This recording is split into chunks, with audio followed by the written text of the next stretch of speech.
Olá, meu nome é Eliane Castilho, sou do Grupo Plena Saúde. Mês de novembro, nós preparamos com muito carinho para vocês um tema Novembro Azul, que é o mês de conscientização sobre a saúde do homem. E trouxemos um gigante da oncologia, Dr. Paulo Mares, para bater esse papo com a gente. Bem-vindo, doutor. Olá, tudo bem? É um prazer estar aqui com vocês, tudo bem mesmo.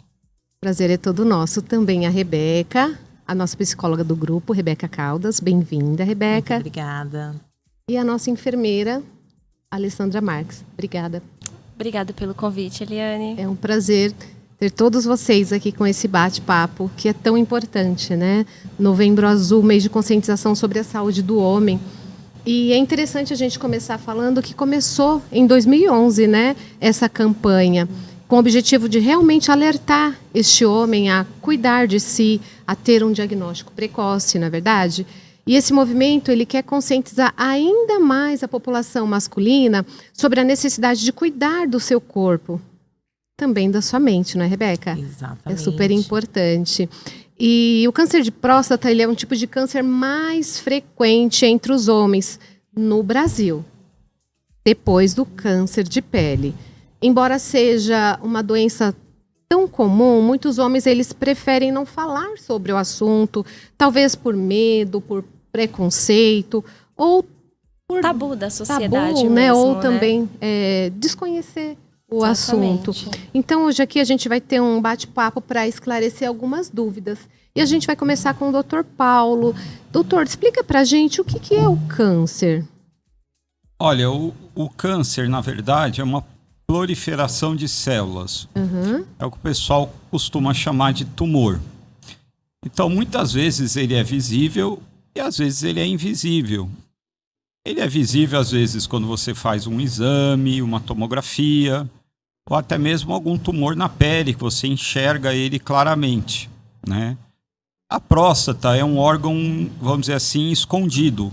Sim. Então, a gente só consegue vê-la através de exames de imagem e, no caso da próstata, em particular, porque não são todos os tumores que isso acontece, há um exame de sangue que consegue detectar tumores na próstata através de uma simples coleta de exame. Tem muita gente que pergunta, Dr. Paulo, eu posso fazer um exame para ver se eu tenho algum tipo de câncer qualquer no corpo todo? Eu falo, não existe um exame de sangue que vê todos os tipos de câncer. Cada tipo, você tem um exame diferente. Específico, né, doutor? Específico. Exatamente. E o PSA, ele é específico para o câncer de próstata. Né? Não tem nenhuma relação com outros tumores. E quando esse homem deve procurar esse atendimento médico? E realmente o ideal seria que ele fizesse, como a mulher, esse check-up anual, não é, Ale? É um tabu muito grande, né, para o homem procurar o médico, até porque ele tem esse receio, ele tem todo esse preconceito, tem uma história por trás, né, Rebeca? De preconceito, de machismo, A busca do médico Exatamente. vai dar para esse homem uma fragilidade. O homem, ele vem na sociedade com um teor de herói, de provedor do lar. E quando você tem a busca do médico, o adoecimento desse provedor, você está mostrando a fragilidade dele. E dá uma desestabilizada, né? E como é uma glândula que, assim, não é visível, né? Então, é necessário procurar o médico para você entender o que está acontecendo. E muitas das vezes é silencioso, né, doutor? Deixar bem claro que quando aparece um sintoma, geralmente esse tumor já está numa fase avançada. Então, isso de procurar o médico, procurar a enfermeira, procurar o serviço da Plena, que é um serviço de excelência, né, no tratamento oncológico hoje, é uma definição que a gente fala em prevenção. Você não pode ir quando tem um sintoma, você tem que ir antes. Lembrando, doutor, que assim, o diagnóstico precoce, ele tem um sucesso no tratamento, né? Sim. Você sabe que tumores de próstata chegam a ter, em vários casos, até 90% de chance de cura. Exatamente. Olha a importância do exame, né, de toque. Exatamente. A importância de você enfrentar esse preconceito, né? E se cuidar, olhar para si, né, Eliane? Eu tenho um paciente que, infelizmente, tem um tumor muito avançado. E eu perguntei para ele, por que você não veio antes procurar um médico? E ele falou, não, é porque eu sou motorista de Uber. E se eu parasse meu carro, tudo, ia dar um prejuízo muito grande. Então você vê que tem toda uma complexidade, nossa. Uma história por trás, né? Pois é. Não só, né, emocional, também como social. Exatamente, Por isso que Rebeca. é importante você ter um serviço de saúde até perto da sua casa, próximo, né, Eliane? Sim, doutor, é super importante. E, infelizmente, a gente está falando agora a nível pleno, a gente tem diversas pessoas que têm o plano de saúde, mas ele não tira aquele tempo para pelo menos uma vez por ano se cuidar. Então, o nosso bate-papo hoje, o que eu gostaria de verdade de deixar como mensagem para todos tira um tempinho para você, porque é super importante, exames anuais, pelo menos assim, uma vez por ano, que já ajuda, né? O ideal homem, uma vez por ano. Tira um mês para você. O ano passado, quando foi que eu fui? Não sei, não me lembro. O mês do seu aniversário. Pode, claro, mas é como o homem não vai nunca. Então, o que a gente aqui, eu até oriento, eu acredito que seja vou dar uma dica, né, Ale? No mês do seu aniversário, se dê esse presente. Marque um clínico geral. Se cuida, né? Um urologista. Tenha esse cuidado com você mesmo, porque você é especial para você mesmo. Você é o amor de alguém, você é um pai, é um filho, é um esposo, é um namorado e precisa estar bem. E assim, essa importância da campanha do Novembro Azul, né? De conscientizar, porque isso também é um lembrete, né? Opa, pera, é Novembro Azul, é o meu mês, né? Como homem eu preciso me cuidar, né, doutor? Exatamente. Aí as pessoas perguntam, o que vai ser feito lá? Tá bom, eu vou lá, vou fazer um exame de check-up, vou fazer uma prevenção, mas o que eles vão fazer lá dentro, né, quando fechar a porta? E a gente sempre fala que a medicina não é uma ciência exata. Quando você for fazer o seu check-up, cada pessoa vai fazer de um jeito, que vai ter um atendimento você e o seu médico, provavelmente o urologista ou até mesmo o clínico geral, e ele vai perguntar o que você sente, o que você tem na família, de casos na família. Muitas vezes vai pedir um check-up de tumor de próstata e vai aproveitar para também fazer check-ups de outras coisas, como tumores de intestino. Então você linka as coisas. Às vezes você vai fazer um exame de PSA e aí por conta disso você faz um ultrassom e acaba descobrindo um problema em outro órgão do corpo. Então a medicina é muito dinâmica, né? Não é uma coisa exata e engessada. Sim. Exatamente. E cada paciente tem a sua história, não é verdade? Com certeza. Tem a sua suas doenças hereditárias. Histórico familiar. Histórico familiar. Eu acredito que isso também é importante para o médico, né? Você fazer esse apontamento na hora da consulta. Sim, essa anamnese, né, doutor, é muito importante para entender o caso do paciente, entender o histórico familiar desse paciente, né? Uma coisa que é importante falar para os pacientes e para a população que a maioria dos cânceres não são hereditários, eles não passam através da família, não passam por genes. São tumores que vão acontecer em determinadas pessoas da população. Então, se você tem também casos na família, você deve também fazer o mesmo exame. Porque a gente tem os gatilhos, né, doutor? A má alimentação, né? Não praticar exercício físico. Então, assim, isso também são fatores, né, de risco pro homem ter o câncer, né? Então, exatamente. Então, acho que eu vou sair daqui. Além de pontuar esse histórico familiar, a gente também tem que pontuar isso, né? Os nossos costumes. O que a gente está fazendo para modificar isso, né? Existe um estudo consagrado já que a obesidade aumenta o risco de mais de 20 cânceres. Exatamente. Destacando principalmente câncer de mama e de endométrio. Então, atividade física, manter o peso adequado, não faz só bem para o coração, como todo mundo imagina. Exatamente. Também diminui a incidência de cânceres, né? Sim, não só, como o senhor mesmo falou, que adotando as práticas saudáveis, ela diminui o risco de várias doenças. Sim, Eliane. Doenças, como o doutor falou, o câncer, o AVC, diabetes. E como é importante a gente pontuar isso, né? Não só a gente precisa conscientizar o paciente a procurar ajuda médica, claro, isso é muito importante, mas a gente também precisa conscientizar esse paciente diariamente, né? Mudando seus hábitos, tirando um tempinho para se cuidar, que é algo muito importante e fundamental para você ter uma saúde, né? Você ser saudável, é muito importante isso. Sim, a gente tem na carteira bastante empresa de ônibus, motorista, cobrador, e ali a gente sabe que é uma rotina bem pesada, não tem um horário fixo para parar. É interessante você falar nisso, porque a próstata está bem perto do reto. Isso que eu queria chegar. E bem perto do bumbum.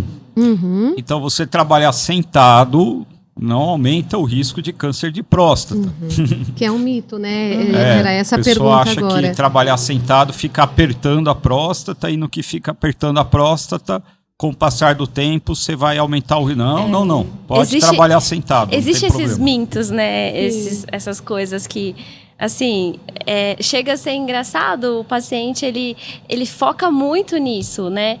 E esquece de outros fatores importantes que a gente acabou de falar. Exatamente. A gente que acha que andar a cavalo dá câncer de próstata. Não. Deixa o cavalinho lá, coitado. Exatamente. Tá certo. E, doutor, esse paciente fez o exame, foi diagnosticado.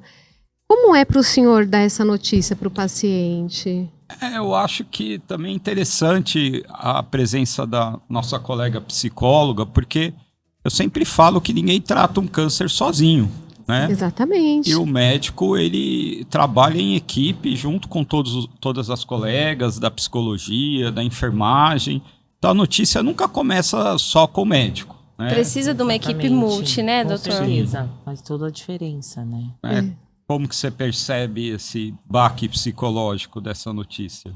Olha, assim, favorecer esse paciente, né, que se torna um paciente oncológico, tem que dar o suporte necessário, porque há muitas incertezas, medo. Crise de ansiedade.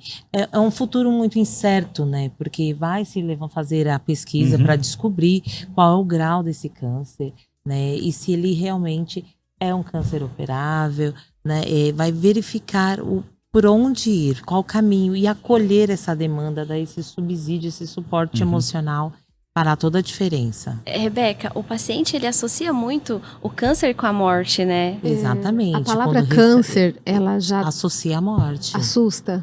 Então, você tem esse diagnóstico, você já, infelizmente... Está mudando com as gerações. Hoje isso está mudando, mas a gente ainda tem esse peso tem pessoas que não gostam nem de falar a palavra câncer. Exatamente. Né? Principalmente os mais antigos. Sim, exatamente. É um tabu, né? A gente não pode nem falar. Então, associa o câncer e a morte. Então, eu não vou nem...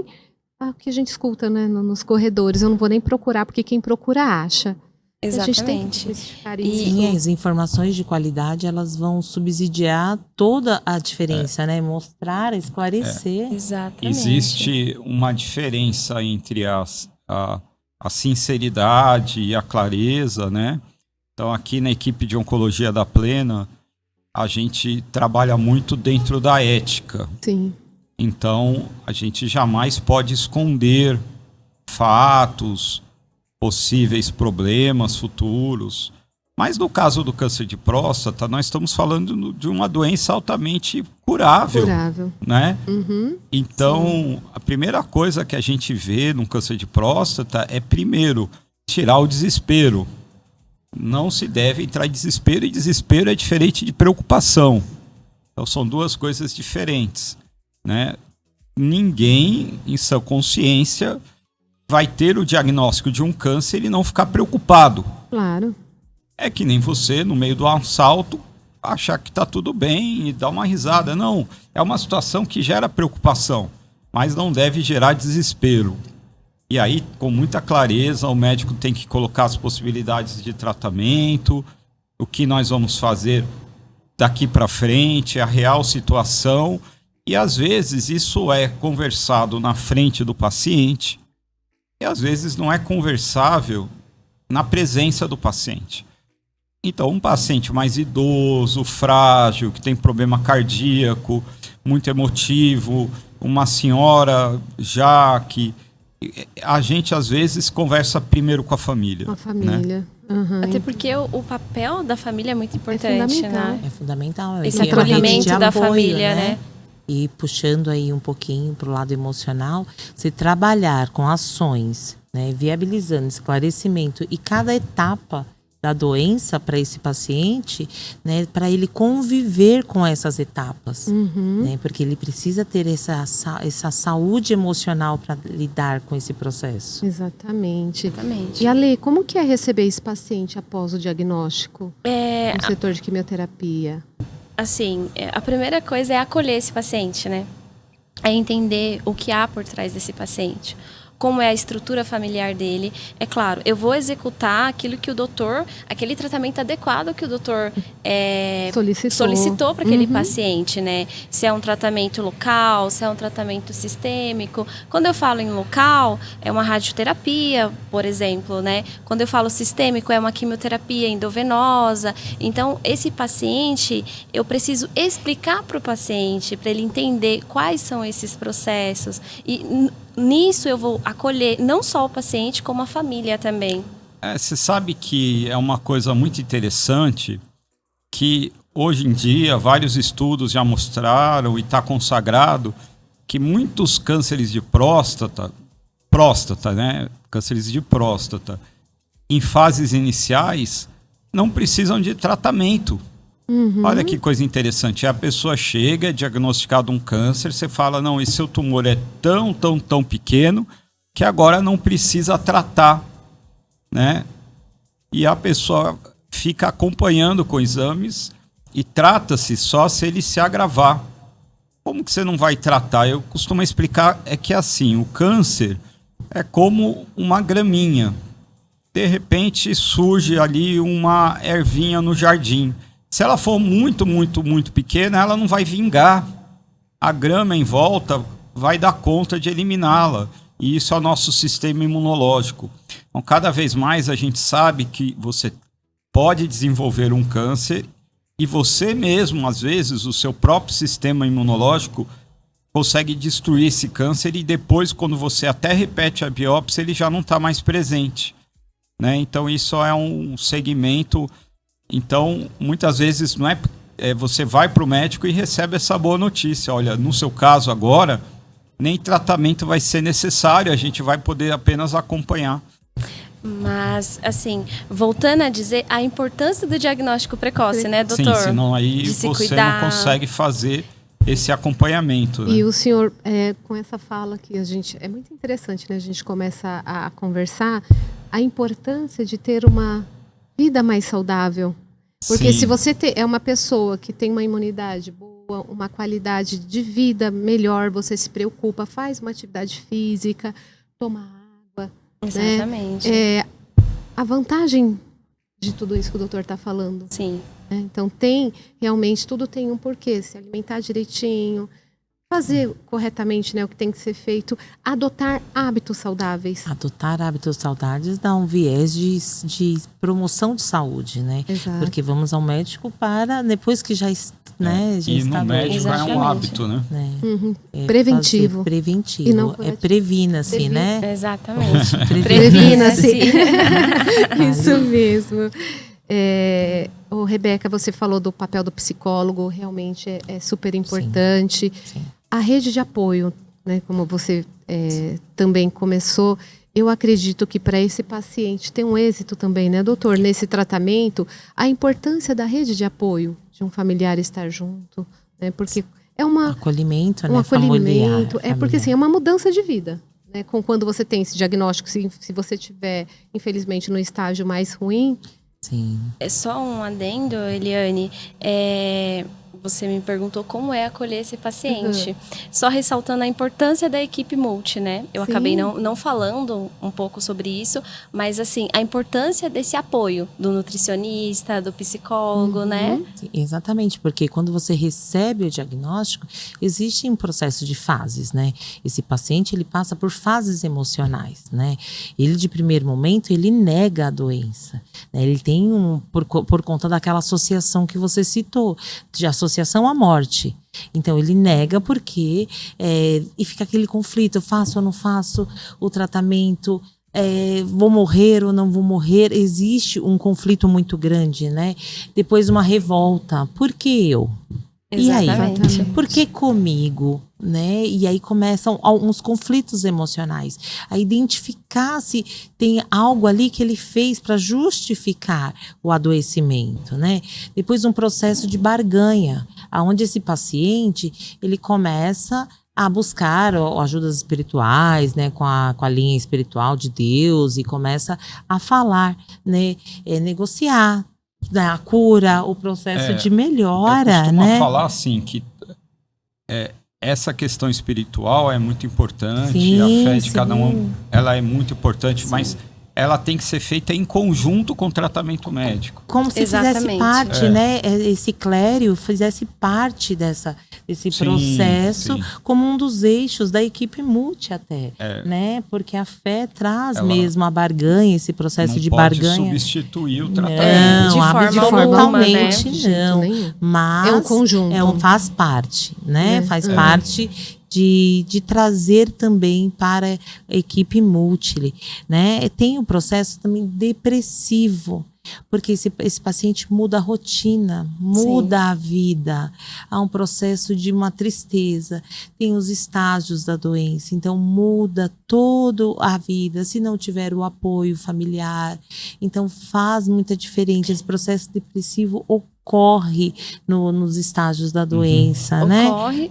E também, Rebeca, o tratamento tem os seus efeitos colaterais, Exatamente. né? Lembrando, assim, que cada câncer tem o seu protocolo ideal, né, doutor? Só que junto com isso vem os seus efeitos colaterais. Sim, desconfortos físicos, de certa né? forma, atingindo esse paciente de forma psicológica. Por isso que muitas vezes tumores pequenos, você opta por não tratar, porque os efeitos colaterais do tratamento vão levar a mais prejuízo do que benefício. Sim. Sem qualidade de vida, né? Então a balança entre o que é o risco-benefício muitas vezes pesa na hora de escolher um tratamento.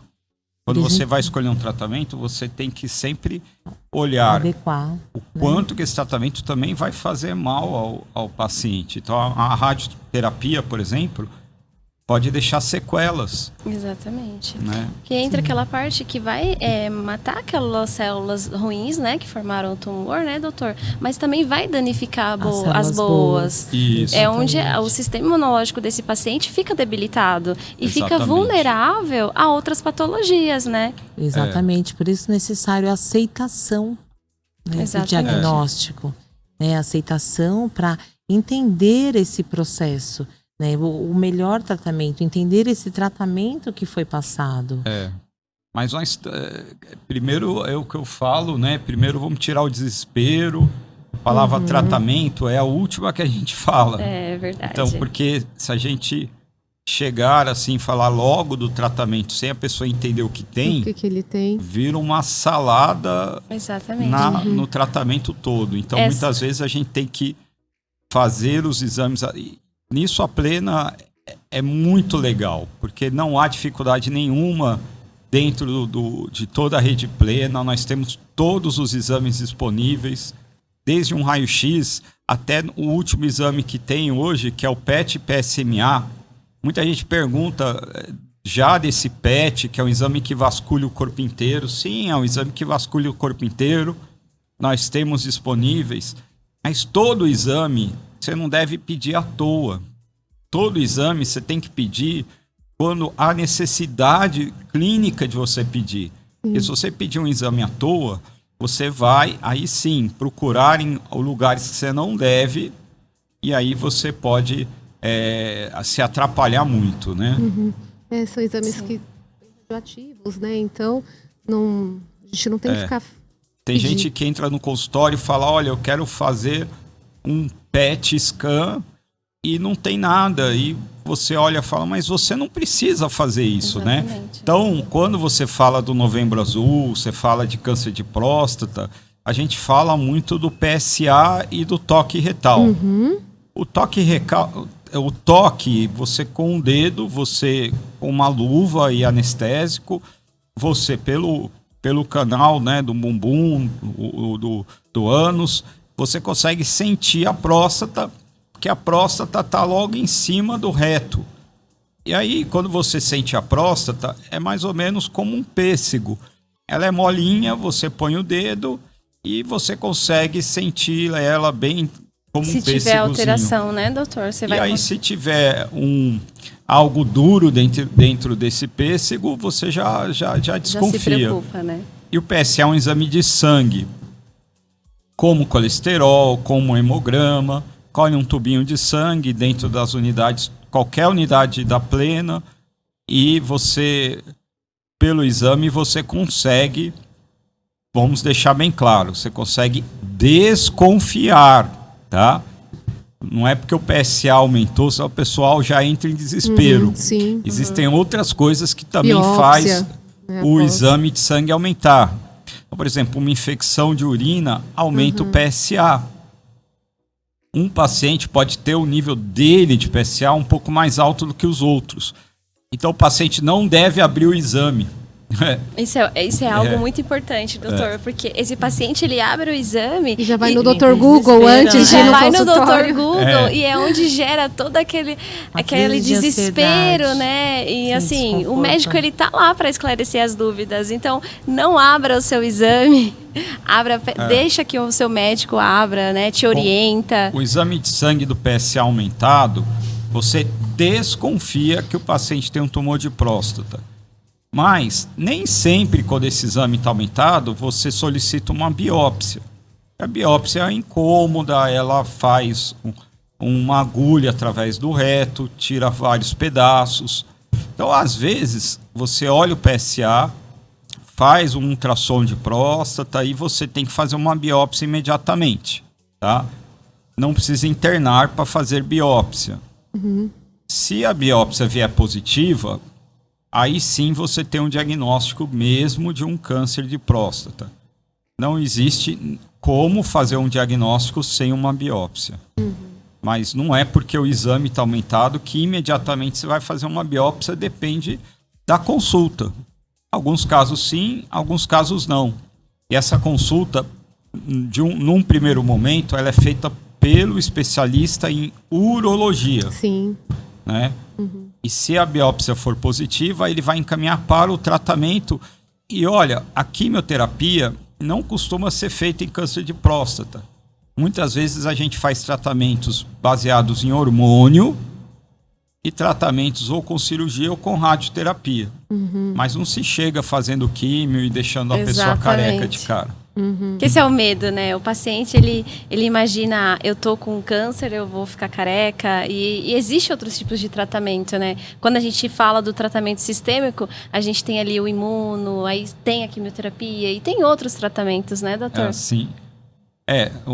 O tratamento, ele é individualizado. As pessoas não são robozinhos, tá?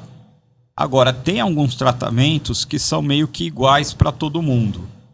Tumores de próstata, quando o paciente é mais jovem, ele não tem um risco de uma cirurgia grande e o tumor é pequeno, a gente dá preferência à cirurgia e à retirada da próstata.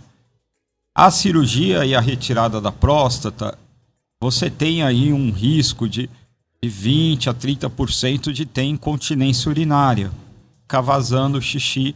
Geralmente é pouquinho que vaza. E às vezes tem que usar um absorvente. Para reverter isso, você tem que fazer fisioterapia. E também tem algum risco de impotência sexual. Para substituir a cirurgia, caso que não, o paciente mais idoso, que já teve um infarto, ou um paciente que não está assim, aceitando correr um risco de um efeito colateral de uma cirurgia, você pode fazer um tratamento com radioterapia, que é um tratamento na máquina. Sim. O pessoal fala que é laser. O laser não deixa de ser uma radioatividade. É um tratamento que você faz cerca de 40 aplicações. Quando começa, vai de segunda a sexta e não para. Estamos chegando ao fim. Ah, que pena, gente. Temos bastante assunto ainda, mas estamos chegando ao fim. Eu queria também que o senhor falasse um pouquinho, doutor, só para a gente encerrar, porque às vezes dá alteração, mas é uma hiperplasia benigna de próstata, né? É uma prostatite. Então, nem tudo é indicativo para o câncer. Que realmente o melhor remédio é procurar ajuda médica e não o Dr. Google, não é verdade? Isso mesmo. A biópsia, ela é difícil de ser interpretada, é só o especialista que consegue olhar. Então tem gente que olha e vê escrito neoplasia, aí vai olhar e neoplasia no Google vai te falar que é câncer. Não, os cânceres são as neoplasias malignas, com carcinomas invasores. Então, os nomes técnicos, eles precisam ser explicados pessoalmente pelo médico, né, dentro do consultório, né? Bom, acho que a mensagem que a gente queria passar, nós, com muita leveza, apesar de ser um assunto tão pesado, né, com muita leveza a gente conseguiu trazer. Eu gostaria de agradecer ao Dr. Paulo, que tirou um pouquinho da sua agenda. Legal. Para estar aqui conosco.